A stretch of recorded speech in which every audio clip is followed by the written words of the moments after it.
Every now and then a witch might marry a grand husband, like Margaret Garlick of Lancre had done, but witches were not only very busy, they were also apart. Even elderly men would touch their forelock as Tiffany passed.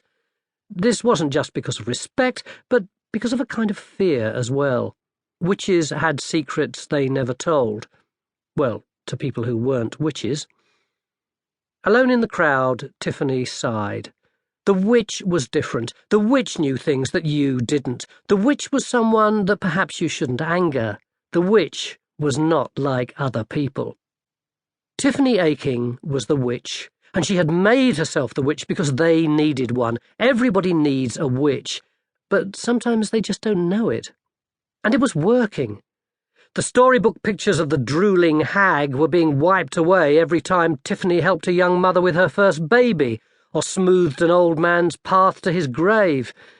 Nevertheless, old stories and old picture books still seemed to have their own hold on the memory of the world. When it came to the entertainments offered at the fair, Tiffany could take them or leave them, but she always liked to see a good cheese roll. That is to say, a good cheese roll all the way down a slope of the hill.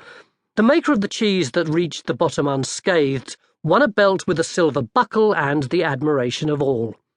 Tiffany was an expert cheesemaker, but witches couldn't enter that sort of competition because if you won, everyone would say that was unfair because you were a witch, and if you didn't win, people would say, "What kind of witch can't make a cheese that could be beat by simple cheeses made by simple folk like we?"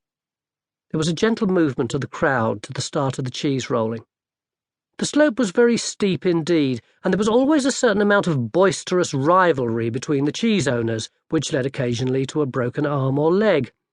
All was going normal until Tiffany saw, and seemed to be the only one to see, a dangerous cheese roll up all by itself. It was black, and there was a piece of grubby blue and white cloth tied to it.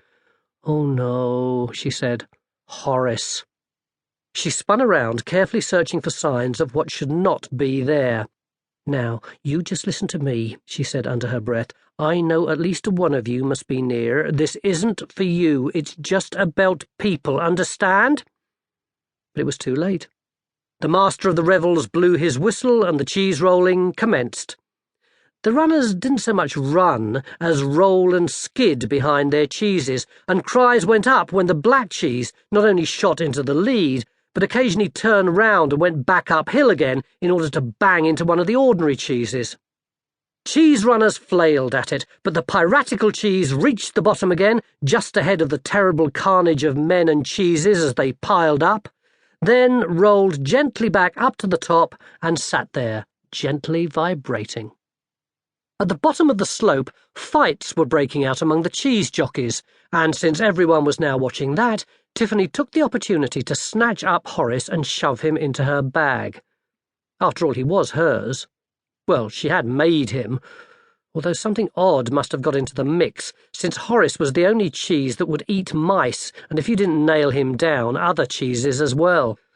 No wonder he got on so well with the Nac Mac Feegles, who'd made him an honorary member of the clan. He was their kind of cheese.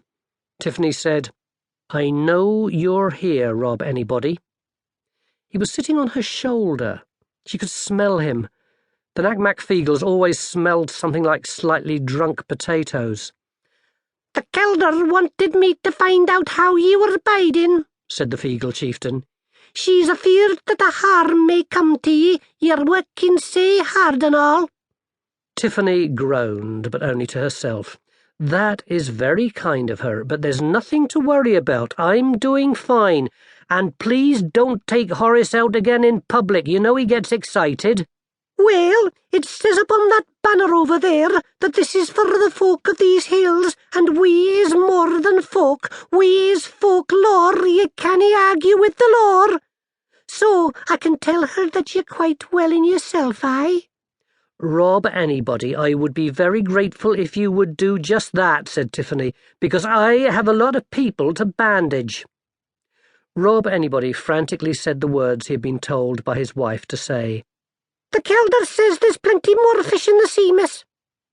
Without looking at Rob, Tiffany said quietly, "Do thank the Kelder for her angling information. I have to get on if you don't mind, Rob."